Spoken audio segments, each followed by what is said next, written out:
Hello, and welcome back to the Dungeons & Dragons Podcast UK. My name is Yazmin, and I will be the DM. Hi, my name is Samantha. I play Elora Greyvale, and she is a sorceress from the province of Nephalia. Hello, I'm Colin, and I play Cuin de Greymont, a paladin from Thraben in the province of Gavany. Hi, I'm Ryan. I play Ogvar Shawfort, a goat-herding, mushroom-seeking ranger from Kessig. Hi, I'm Rick, and I play Otto, a spring sage from Hanweir sworn to the land, wandering the plain and setting wrongs to right with his ursine companion, Bojo.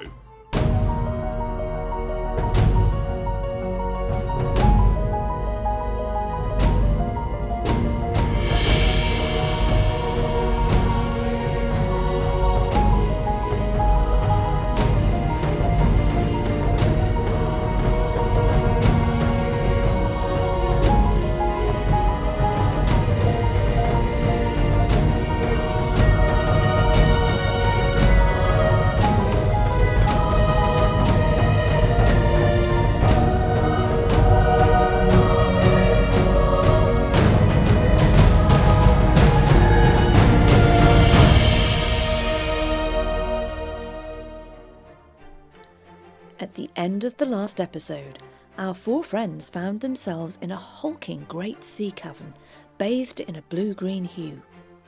In the centre of the salty lagoon was a skeleton of a ship, long since seaworthy, from which our sorcerer detected some distinct magical auras. Intent on investigating further, Elora's natural efforts to get onto the disintegrating deck meant a rotten roll resulted in a poorly executed leap of faith and a subsequent 5-foot fail as the briny broth left our magic caster soaked through. This was the catalyst for the commotion to come as a slick, silver sea creature seeking its next sustenance burst forth, attempting to chow down on our somewhat surprised champion of the church, which is where the clapperboard falls and we rejoin the ruckus. Episode 122, The Belly of the Beast.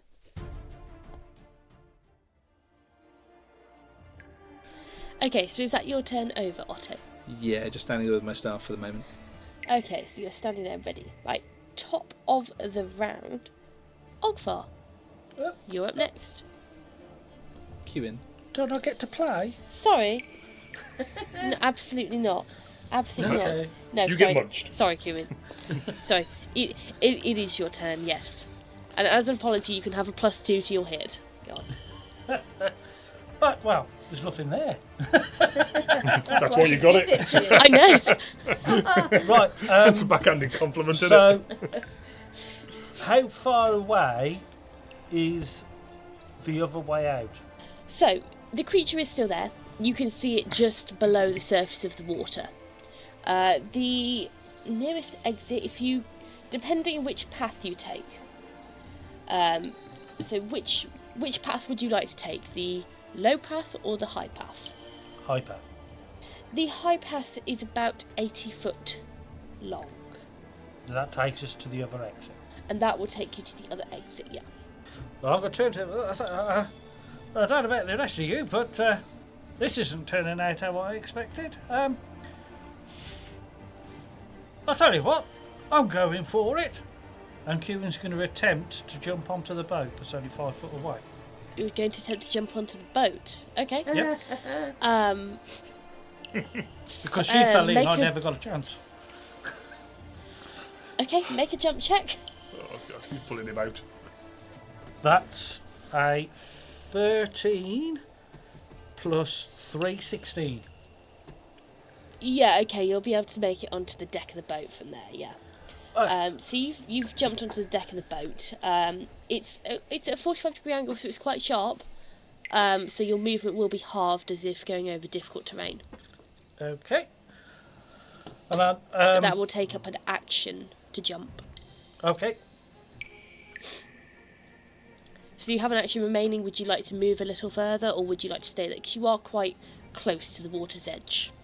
I'm going to move another 5 foot back from the water's edge. Okay, Or- yeah. So you're able to make a little way up the boat. you've probably found yourself a decent little foothold to kind of shove your heel or your toe in, just in the kind of the cargo hold cover. So this kind of gridded large section of board, which you're able to kind of get a decent foothold in to kind of make sure you're staying upright. Okay, so top of the round, unless you've got anything else to do, Cuin. No, I'm all right at the moment. Okay. Ogvar, you're up next. Okay, so cave's about 80 foot, is that correct? About 80 foot long, yeah. Yeah. 40 foot wide. Okay. And right, okay, so if you will let me do this, Ogvar would like to, hopefully there are like algae and seaweed and things growing in the water. I'd like to cast Entangle on any plants in the water, which is a 40-foot radius, so it should cover all the water and sort of make a matted carpet on the top that the creature will struggle to break through if he attempts to. Nice. So, you cast this spell, and you are obviously stood quite close to the start of this gangplank. Mm-hmm. So you cast this spell, and it's less of a circular area and more of kind of a cone due to the shape of this cavern. But the algae, you managed to cast this spell, and the algae forms, it blossoms with some speed, forming a dense mat which encompasses the boat. It doesn't cover over the boat, but it encompasses around the boat, extending about 5-10 foot out past there, and also covers the area where this path splits off into two, the high and the low path.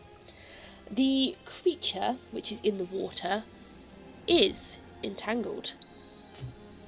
Hey. You see these long strands of seaweed come, like, kind of almost flick out of the water with a mind of their own and begin to, like, wrap themselves over and bind themselves around this creature as it thrashes in an attempt to escape. So, yeah, Okay. so I'll cast that and stick his hands out, almost like controlling the weeds, like weaving them with his hands, and say, hopefully this will buy everyone a little bit of time to make their way to the exit. Way to Okay. go, Ogvar. That's impressive. Nice. Is there a saving throw for that one at all? Yes. Fast.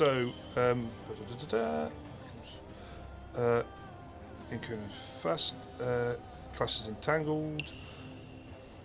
So a creature can break free and move half its normal speed using a full round action to make a DC 20 strength check or a DC 20 escape artist check. The creature that succeeds on a reflex save is not entangled but still moves only at half speed. Okay. Right, Yeah. cool. Perfect. Okay, so is that the end of your turn? I think Ogvar would probably start making his way across the gangplanks. Yeah. Making his way for the other side of the cavern. So you would be able to get past where Elora and Cuin, Cuin was and Elora is, making your way basically to the junction where this path splits. Okay. Okay, so next up, Carl the Coy. He is going to make a full round attempt to escape from the entanglement, so it was a DC 20, was it? Yeah, strength or escape artist. Strength, so let's go for a strength check. Okay, so with a 5 plus 7, it's not going to be enough to escape your entanglement. Your seaweed almost binds tighter around it, and you can see it start thrashing as the seaweed actually begins to pull it down below. Okay, so next up, Elora. Elora's interested in these crates on the boat. For once, she's actually quite interested in this, and she'd like to go and have a closer look. So she is going to dim door it over there. Okay. Gonna cast dim door. I genuinely thought you were going to jump. I was like, no, don't do it. You failed the first time. Okay, so you're going to dim door over onto the boat.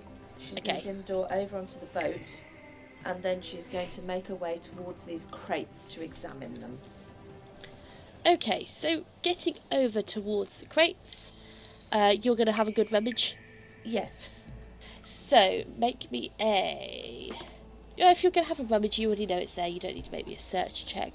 So roll me a percentile, please.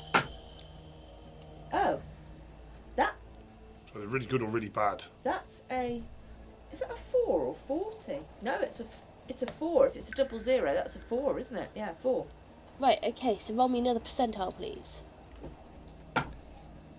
That is a 26.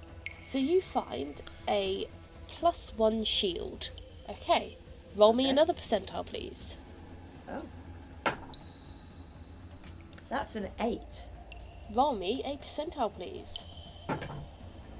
That is a 61.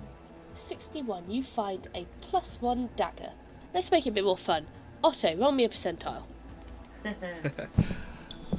I can nearly guarantee I'll roll higher than that. 83. Oh, 83, nice. 726. Cool. More than 10 times higher. That's got to be good, right? I did make those dice. Okay, Otto, roll me again. A percentile. What percentile? 76. Okay, that is a Wand of Knock Oh! with 3 charges. knock is in KNOK. Yeah. Yes. Oh, I like. So, Cuin, roll me a percentile, please. It's all very nice stuff. I hope you guys get out with it. That's the same as Elora's. 4. Roll again. Roll again.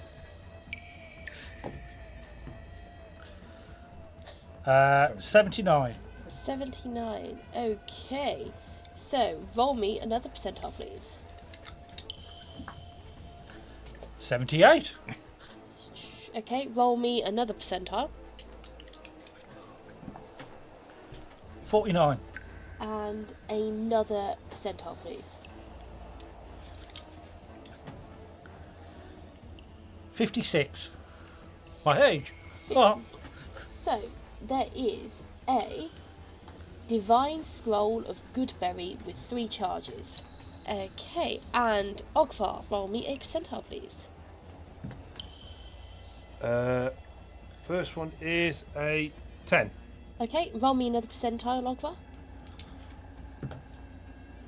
That's a 41, please. You find a blessed weapon. Sorry, you don't find. Elora finds a oil of blessed weapon. Okay. Okay, Otto, another percentile, please. Ooh. 69. Nobody say anything. Just nobody. I was trying to resist. And roll me another percentile, please. 95? Oh, Is that? Yes, 95. 5. Wowzers. Okay, so you find a scroll of Summon Monster 2. oh, Well, get that out straight away. Okay, Cuin. Percentile, please. oh, it's still going. Scroll of Sorry? Summon Monster. 2, yeah. 2. 2 is in number or? 2. Number 2. 2 is in 1. 1. Yeah. 1. Okay, roll me another percentile, please. Be 100. 16. 16, okay. Roll me another percentile, please. 44. Right, you find a... Roll me another percentile, please. 99. Ooh, nice. Oh, okay, so you find a +1 heavy steel shield of silent moves improved. 1 heavy steel shield of violent Silent. moves. Violent or silent? Silent. I thought it was Silent. silent moves. Oh, Colin's Silent. got violent. Violent! That says it all, doesn't I it? heard something violent as well, yeah. Silent moves. That is so Colin. I just get the image of him bashing someone to death with it. Well, I was just thinking if you charge somebody, it gives you extra. I was trying to work out what on earth violent moves could be. I had no idea. Well, I just thought, well, if I'm charging somebody, we'd be sword and shield. Okay, and Ogvar, last one please. Roll me a percentile. Okay, let's have a go. Is this all stuff that Elora's pulling out of these crates? Yes. Right. That'd be a 78. 78. Okay, so 78. What a lucky roll. Braces of archery lesser. Oh, look what these are. Look at these. Look what I found. Elora, you better be making it back from that boat alive. Okay, so Elora, that is everything that you find within the crates. Oh, Cuin, oh, look at all this stuff I found, but I can't possibly carry it myself. Can you take some of this? There's a heavy shield. There's another shield. There's all sorts here. Can you take some of this stuff for me, and we'll get it back over. I'll get us back over to the other side. Yes, but can I ask you a question? You can. Don't take this the wrong way, but why on earth would you go swimming when you could have done that to start with? Well, I guess I was just trying to save drawing on my powers a little bit, but I've decided that maybe I should have just done that in the first place. Hindsight, Cuin, is a wonderful thing. Yes, okay. Right, would you rather jump back? Well, no, now that I can see that you can teleport, Then sort never of question a sorcerer. Come on, give Come me on, a then. hand. Okay. Righty-ho. And we will dim door back across with all the stuff that we've gathered. Okay, where are you dim dooring to? I am going to dim door to... What? Is it? Sorry, Karen. Are we still in initiative? Are we still fighting or? I don't Yeah, know. so it was Elora's. So you've. Yeah. Yeah. No. Sorry No, to be that's sorry to perfectly, be a that's dickhead. perfectly acceptable. No, that's fine. So, No. okay, so I've just got all that stuff. Let's rewind back to the beginning. Yeah, because she's had all her movements and everything, so she's just found that stuff, so whoever is next in the order. Yeah. Okay. So what we'll do, we'll take it from where you ask Cuin to help you bring it back across. Right. Yeah. Okay. So next up, Otto. So, somewhat inspired by our ranger's magic, I'm going to make it a little bit worse for our foe. Ooh, Otto's going to stand there and he's going to look into the water and slowly raise his arms out upstretched and lift them towards the ceiling. And as he's doing it, he's focusing on all the plants, all those natural plants that are growing within the water. Plant growth is the spell. Okay. It's going to affect everything within 100 feet. I can designate areas not to be affected, which is anything above the water. And anything within that area, well, the plant's basically entwined to form this thicket that any creature's got to hack or force a way through. Speed within that area drops to 5 feet, or 10 feet for large or larger creatures, which should combine with the entangle, which means they move at half speed. Nice. Wow. And then, given this would probably form a pretty solid mat on the top, I might just casually walk on the other side of the ship, away from where this thing last went in. The man walks on across, I'm guessing, across the top of the water, and make my way quite casually over to where the others are chatting on top of the ship and ask, "Are you coming?" You've now formed a pretty solid crust on top of the water surface. It's really solid. Okay, so is that the end of your turn? Yeah, I think I've done enough. Okay. Next up, Cuin. Yeah, I'll just come in now. Yes. Why didn't we do that at the beginning? Do what at the beginning? The dory thingy rather than you trying to jump. Oh, well, You see, hindsight is a wonderful thing, Kieran. I thought I'd try and just save a little bit of energy, but, well, I guess the first round didn't work out, so I just thought this might be easier.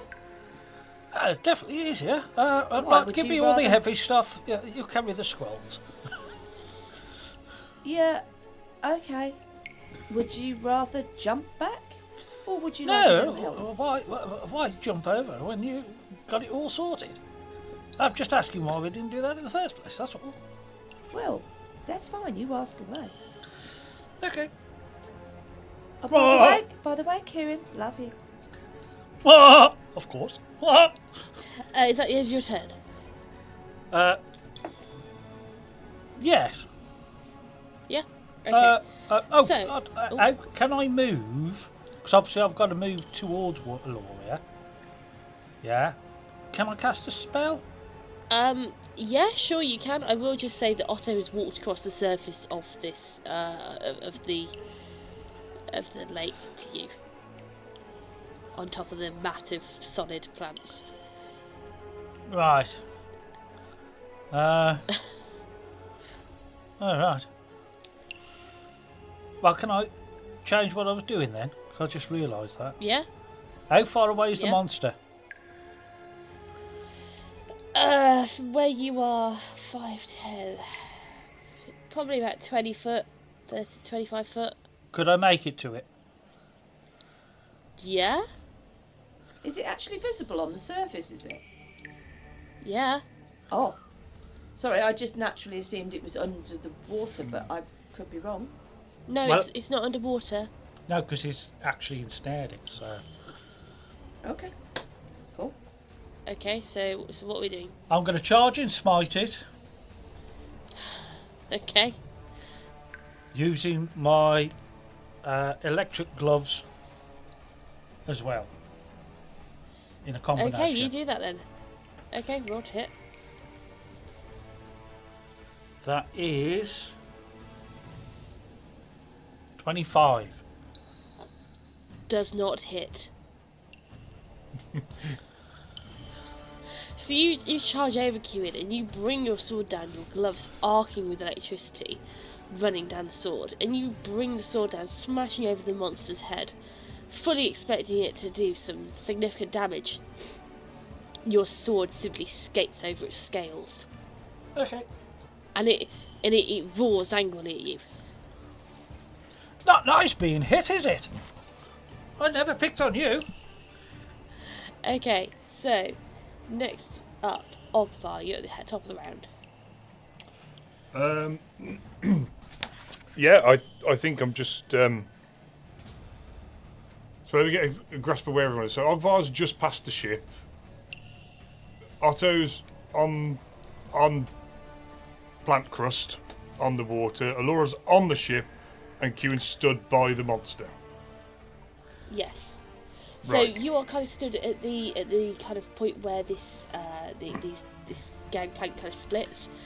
So closest to you is Cuin. He'll be kind of near the wall and back behind you slightly. Otto will be back behind you, but further in towards the centre of the lake. And Elora is on the ship. Yeah. I'm going to look at Elora and go, do you need any help? Well, I found a load of stuff. Cuin's carried a load of it because it was heavy. I've got the rest. No, I'm good. I'm good, thank you. Ogvar. Okay. I'd imagine that Cuin's probably dropped it, seeing as he ran over to smack the monster.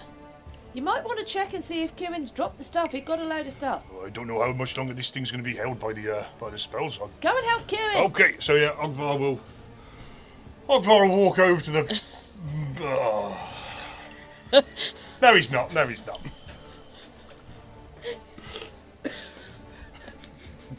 No. What is going on? Oh dear me. So, all the footpaths go up now and go to a higher point in the cave, and that's where the exit is. Yeah. So no, the exit is on a perfectly flat shingle beach, so it's at water level where Okay. the exit is. The path which goes out towards the far wall is flat. The path which goes past the closest to you is raised. It goes up like a hill. Okay, yeah. I'll carry along the path I'm going to be, just making a bit of distance between me and the monster, and just being ready to find a bit of support if anybody needs it. Okay, so you're heading along the flat or raised because you're at the decision point. Sorry. I'll go past the raised for a better vantage point.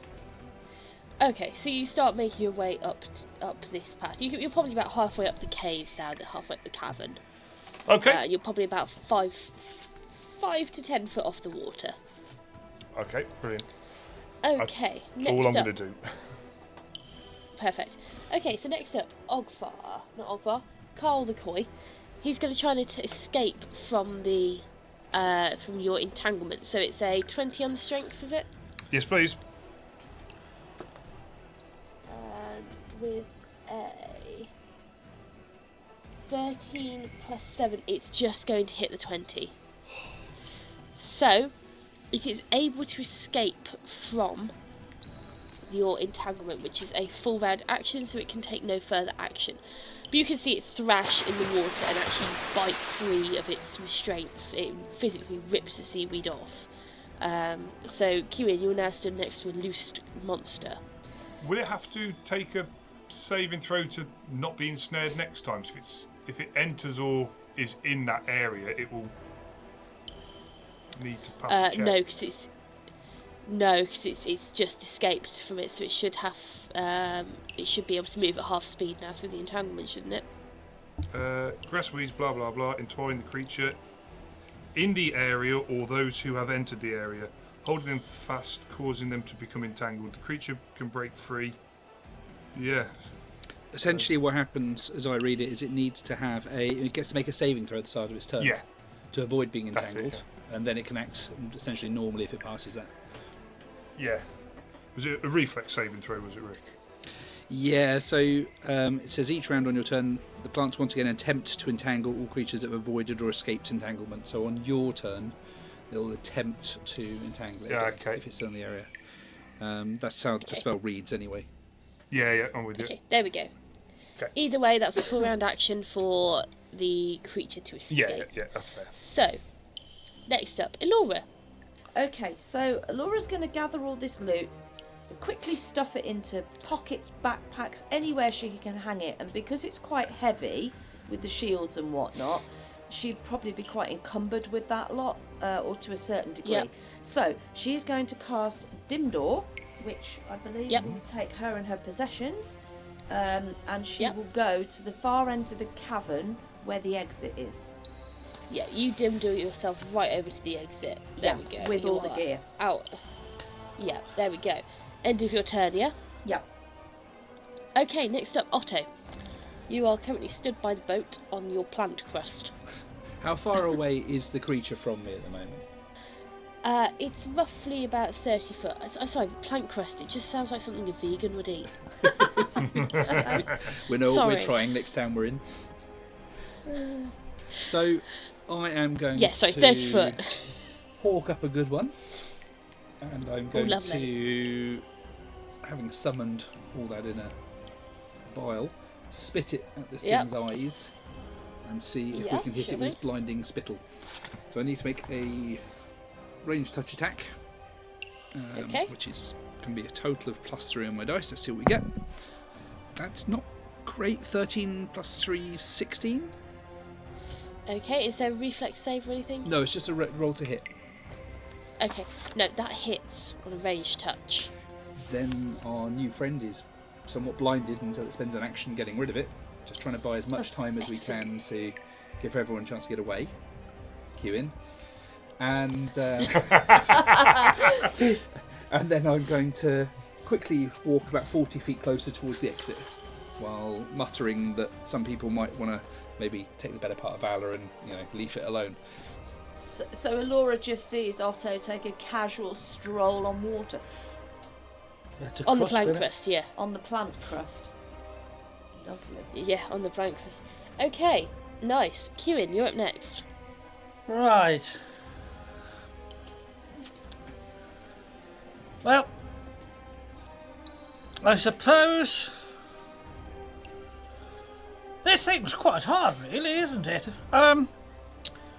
Well, I suppose I may as well get a jog on in the opposite direction. I think it's not working out very well here. I'll have a run in the opposite direction towards the area that we're going. Okay, so you're moving off. Yep. Yeah. Okay, Otto, what does the spittle do in terms of negatives? So it blinds the target. Against a blinded condition, I believe. So all that goes with that, -2 to their armor class, lose dex bonus to the AC, moves at half speed, and all opponents are considered to have total concealment. So 50% mischance. Okay. Okay, so as you go past, it's going to make an attack of opportunity, which it's going to have to roughly snap at you at. So go high or low for me, Cuin. Hi! Okay, high to miss you. With a 20, it's still going to get you. Out of how many? Oh, right. It rolled 20 on a percentile. Oh, so I thought it was an attack roll. Okay, never mind. It's all right. No, That's fine. I'm going to do the attack. I'm going to do the attack roll now. Okay, so it's going to go for a bite. A 5 plus 21, 26 to hit you. Okay. Hits! 26, 23. Okay, so that's 48 points of damage. That which wasn't the is- damage, Colin. What? That wasn't the damage, that was just a roll to hit. Oh, right. You've still got the damage to come yet, mate. That's all right. So, 48 plus 12 damage. Let's see, that is 14. 34 points of damage as it bites you. And with the improved grab, it's going to automatically initiate a grapple. So can you make me an opposed grapple check, please, Cuin? Would you say that's dead or refro? Unfortunately, I'd call that a 4. Okay, that's fine. 4 plus grapple, 12, 16. Okay, so 31 grapple. So Brilliant. yeah, it's chomped you again. It's sunk its teeth, even though it's got this disgusting yellowy green loogie covering its eyes. It is snapped at you, and as you've gone to move past, and by pure chance, it has sunk its teeth in, again ripping apart your chainmail, and it's got you pinned in its maw. It's unsurprisingly really pissed off. I mean, you've tangled it up, made a plank crust over its home, and then spat in its face. So, when you put it that way, I'd be a little bit annoyed as well, to be honest. Okay, so next up in the round is Ogvar.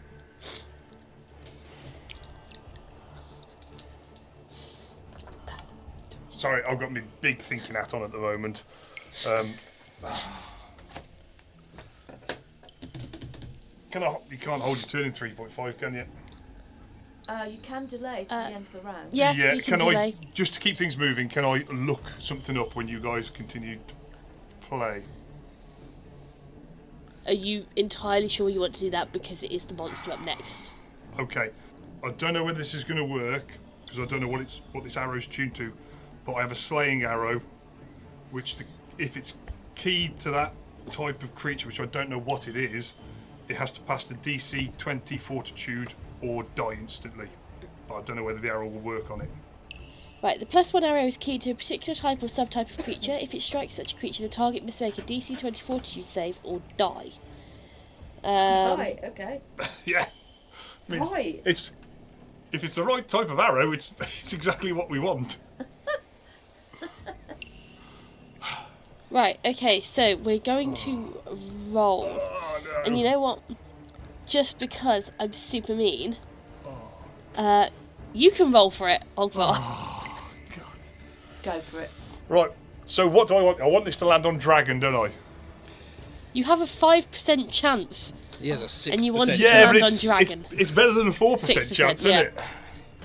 I like Oh, your well, yeah. positivity. God. So what I've got, is it 17 to 22 I've got to get? Yes. Yeah. Christ almighty. I'm going to call it right now. You're going to roll 100 just for the one time Yeah. that you're useless. The most useless one ever. Right. Vermin. Ogvar. 61. Oh man, magical beasts. Hey, at least it's something useful. You might be able to pick it up. That's really put me in a situation now I don't know what the hell to do. You wouldn't know that until you fired it, but at this point in time, what are you going to do? You're still stood on there. You would be able to pick your arrow up. I'm assuming you would anyway at some point, so we're not going to go through the whole, it hits, it misses, you can go find it later. Yeah. We'll just assume that you would pick it back up afterwards. Okay. So, sorry, I'm a little bit confused now. So what am I doing? So, it's your turn. Yep. It's a case of what do you want to do? Right, so I could fire it, but I'll be able to get it back, basically. Yes. Yeah. I'm sorry, I'm spending far too much time here, but I'm trying to... No, it's fine. I'm just trying to Technically, in those sort of instances, shouldn't roll for it until after he's decided what he's going to do. Yeah, I suppose. So, yeah, I'll just say fair shout. I'll just say I'll try to hit with that arrow. Yeah. So, okay. am I within 30 feet from a point blank or not? No, you are not within. Hang on, 5, 10, 15, 20. Yes, you are within 30 feet. Okay, does Cuin being there put me in flanking?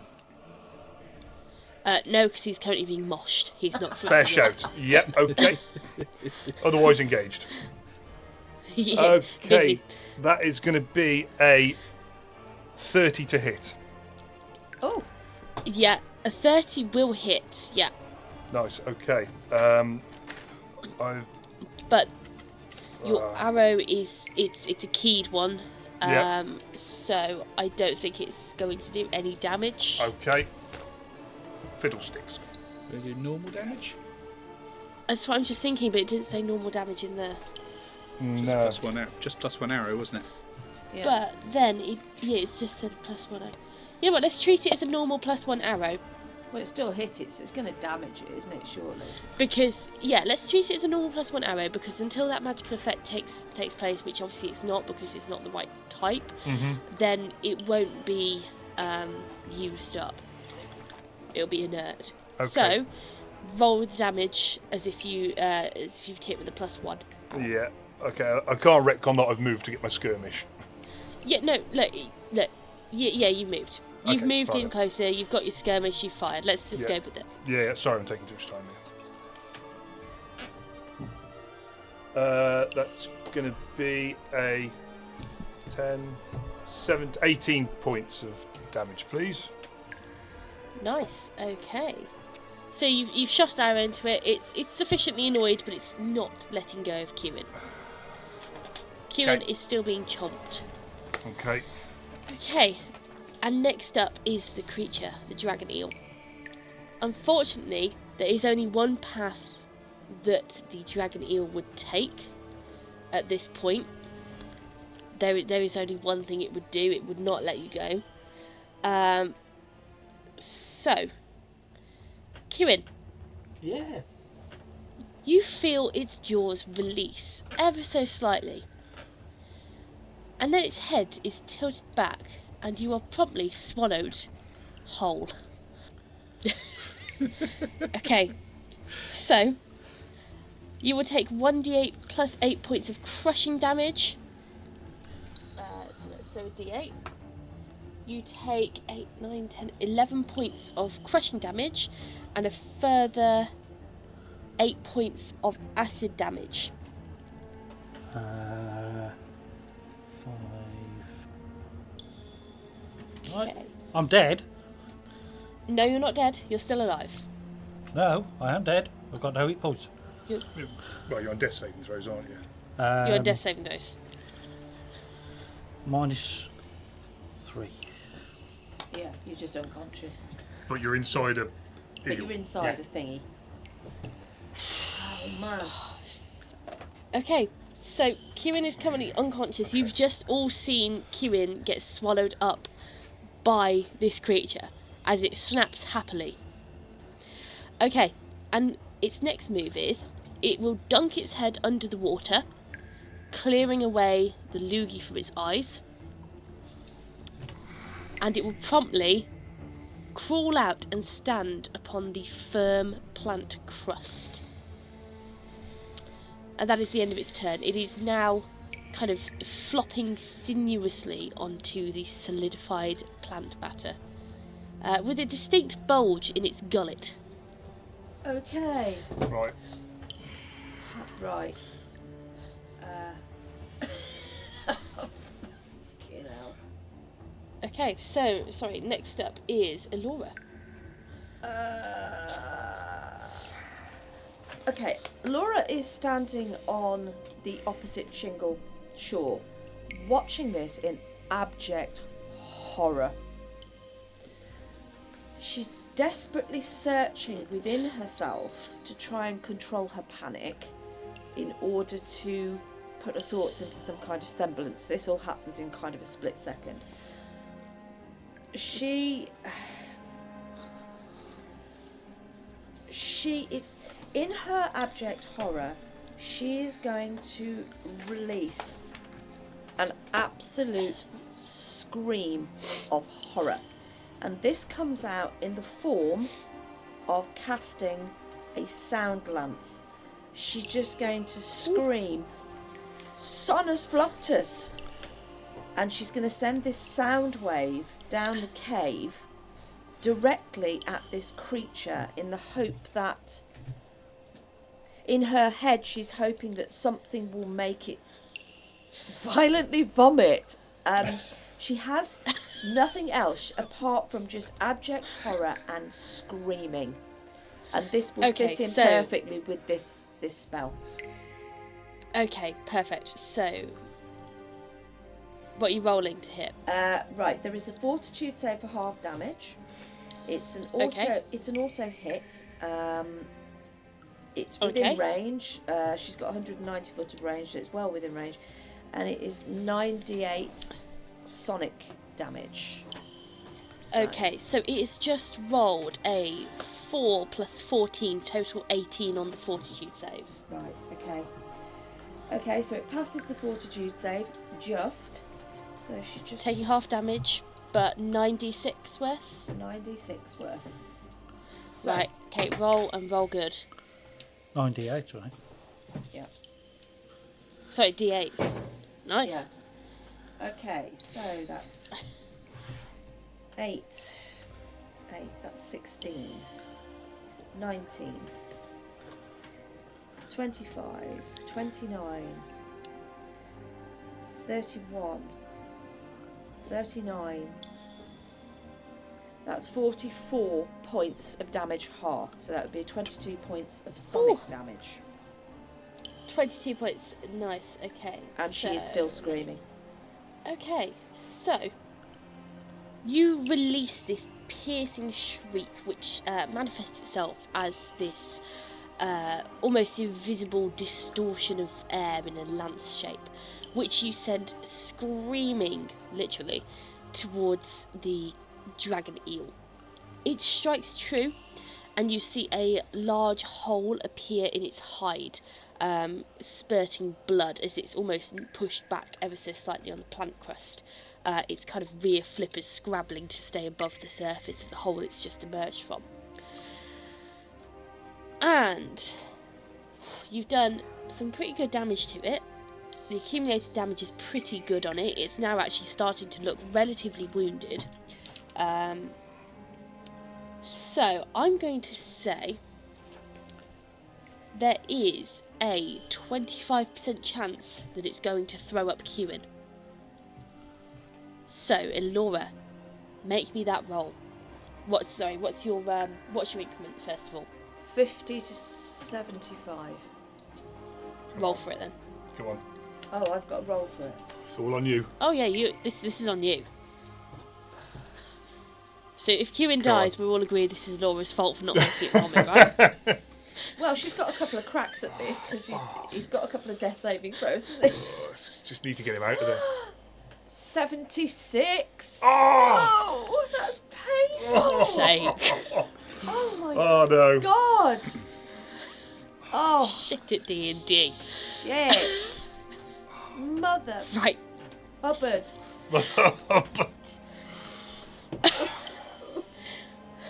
Okay.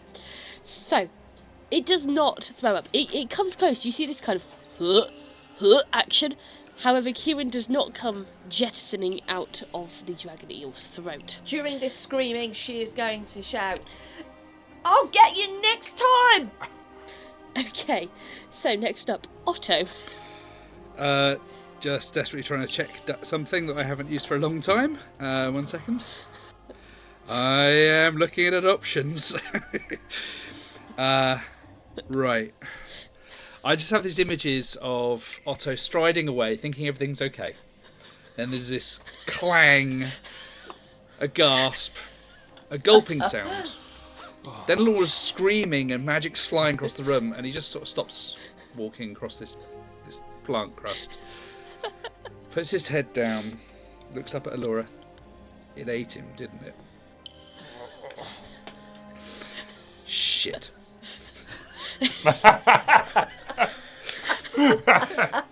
And he is going to cast a spell. Don't know how much time we've got, but I'm going to try something. Is it called Get My Friend Out of a Dragon's Throat? It's kind of the druidic version of it. He's going to spend a full round casting something here, which obviously is not going to take effect until his next turn. Yep. He's casting Summon Nature's Ally 3. And he's Okie dokie. trying to summon a few first level creatures, CL1s. Yep. And he's going to get a D4 plus 1 squid, which I'm going to have appear in the water next to this thing. Okay. And then we'll see if this gets its attention a little bit. But then obviously it'll take a full round before it does anything. Okay, right. So, next up in the round is Cuin. Can you please make me a death saving throw and make it very, very good? 15. Yes! That's a save. 15. Okay, that is one save. Amazing. Thank you. Great. Good start. Perfect. It's a start. Okay, so next up is Cuin, you're in there. He's not very digestible, clearly. You're bitter. Well, I've got my armour stuff on, haven't I? He's My oiled skin his of Avicii. vestments. Okay, everyone, make me a spot check, please, unless you're Cuin, in which case you are inside a dragon eel and cannot. You definitely see You it. can't see shit. Okay. Well, Otto. I would have got 22. Well, it's a shame you couldn't do that when you were trying to escape.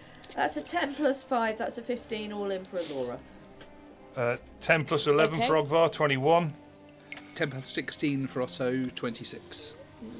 Nice. Okay, so all three of you can see, as you look closely at this dragon, obviously the point of interest in the room, this hole which Elora has put in its side using the sound lance, you can all see a gooey, well, I say gooey, a thin trickle of acidic green yellow fluid dribbling out of its side. As Elora, you have pierced its gizzard, therefore rendering its acid useless. Nice. Okay, so top of the round, Ogvar. Okay.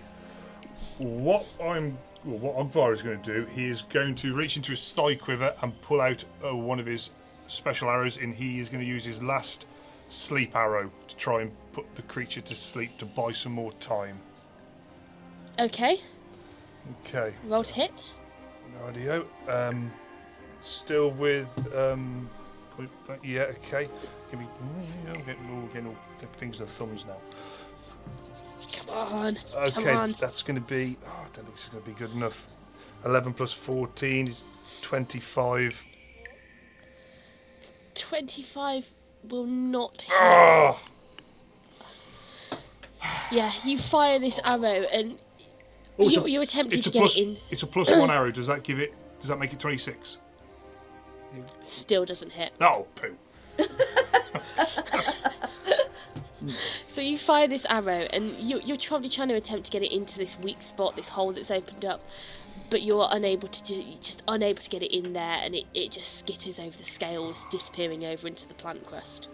Okay, so next up is the dragon eel, Carl, as I named him. So usually, Cuin, you would take a further 8 points of acid damage. However, with Elora having destroyed its gizzard, you will take no further damage from the acid, as it is now trickling out of the hole in its side. Which is a very lucky strike, because otherwise Cuin would be very, very dead. Oh, no. Okay, so, with no one left... actually, Otto, you moved up to it, didn't you? No. No, you didn't. No. Dang it. How about hell no? Okay, no. So, the nearest person to it, Ogvar, you are up in the air. It's not going to try and get at you. It's not going to be able to get you up there unless it goes up the gangplank. But the nearest person to it will be Otto. So it will move 20 foot towards you, Otto. Be gangplank style. Fun. Oh, dear. Sorry. Oh, dear. Okay. Its speed is obviously significantly slower because it's on land. It's not designed for land movement. It's got fins and flippers, so it's got this kind of almost sinuous snake-like movement. And it's not the lightest creature, so it is causing the plant crust to creak and crack in some places with its sheer weight, as it's kind of almost got this rocking, sinuous movement from flipper to flipper, which you can actually see is causing more acid to kind of spurt out every time it goes the one direction. Leans on its wounded side. Okay, so next up in the round is Elora. Go. Do something good. Elora is still screaming, and she is going to have another crack at this. She's going to cast yet another sound lance directly at it. Because, Another crack. Yeah, it had some kind of effect, so she's shouting again. So, you will need to make a save for... 25. Oh yeah, that's going to pass the save. So, it'll be half damage. 9d8 rolls. So that's 8. Come on. 10, 16, 18, 22, 26, 29. That's 33 halved, so It's either 16 or 17. 16 points of damage. Okay, nice. Amazing. Yeah, so you release this other scream, but again you see the same effect. It goes flying towards the creature, and again it strikes it in the side. You can see like a large kind of scar mark across its like chest, or it doesn't have a chest, across its side and going over its back. You've taken out a decent portion of the spiked kind of fin on its back out as well. It's like a long slice out. And you've done some decent damage to it. Unfortunately, you haven't had a main body strike at this point. It hasn't been enough damage to kind of make it throw up. So you're not going to get that opportunity on this round. Okay, are you doing anything else? No? No. Okay. So, next up, Otto. You generate 3 squids. Squids. Yeah, in this little pool of water where this creature has crawled out of and now moved 20 foot away from, you see 3 squids dancing quite happily in the waves. Looking quite confused, nevertheless, but they're there. Yeah, they're in the wrong spot. Otto's swearing again. It's just not going to be a great day for anyone. Damn it, can't get my squids in a line. Oh, Elora's going to shout, "It's okay, Otto, your squid's in." oh no. Oh, fuck. Oh, dear. Hell no. So, Fuck's sake, it's coming for you next. That's it. That's one bad joke too many. Bring Cuin to me. Come to Mama. so muttering a litany of curses, Otto is going to... He's going to have to wild shape. and he's going to turn into the form of a giant octopus and meet this thing head on. He is glowing because of his luminous armour, and he's going to just forget about these squid that are some way behind and utterly useless, and he's just going to go in this thing and rip out Cuin if he needs to. Oh, nice. Okay, so you've wild shaped. Are you attacking? Yeah. It's an standard action to change, so I can't attack as well. Standard action. Okay. But you know what? I am going to move up to it. I'm going to go engage this thing and see what we can do.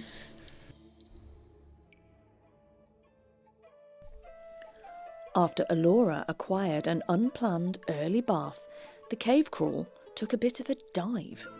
A bitey blighter instigated watery war, leaving Cuin, Ogvar, Otto and our seriously soggy sorceress to begin yet another bitter battle, as they were forced to go on the defensive once more.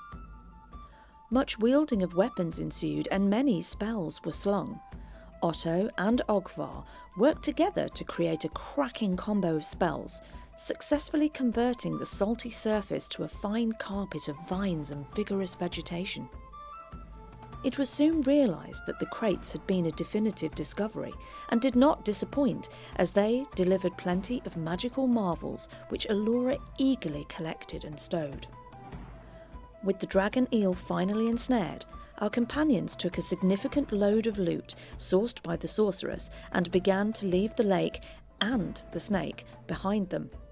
However, Avison only knows what our party paladin's thought process was, as Cuin chose that particular moment to charge the creature, apparently spoiling for the kill, just as the watery warmonger broke free of its binds.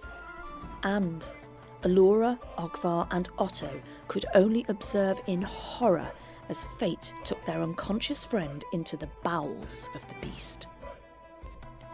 Previously, the spring sage had successfully delivered one of his more disgusting habits, as he offensively spat in his foe's face, leaving it at a distinct disadvantage, its sight now purposely purged, and with panic most prevalent, Elora engaged, and Ogvar unleashed a slaying arrow to no discernible effect, and the demon of the depths continued to prove itself a durable adversary. Thank you for listening to our podcast. Having you as a listener means everything to us. So, whichever streaming service you choose to listen to us with, please give us a like, subscribe and follow. We would love for you to join us on our Facebook or Twitter page, where you can catch up with all of our latest news. While you're waiting for the next episode of Secrets of the Silver City, why not pop over to our website, where you can read all of the information about this campaign, from backstories to setting. All of the links are in the bio of this episode. Join us again next week for the next instalment. Thank you for listening.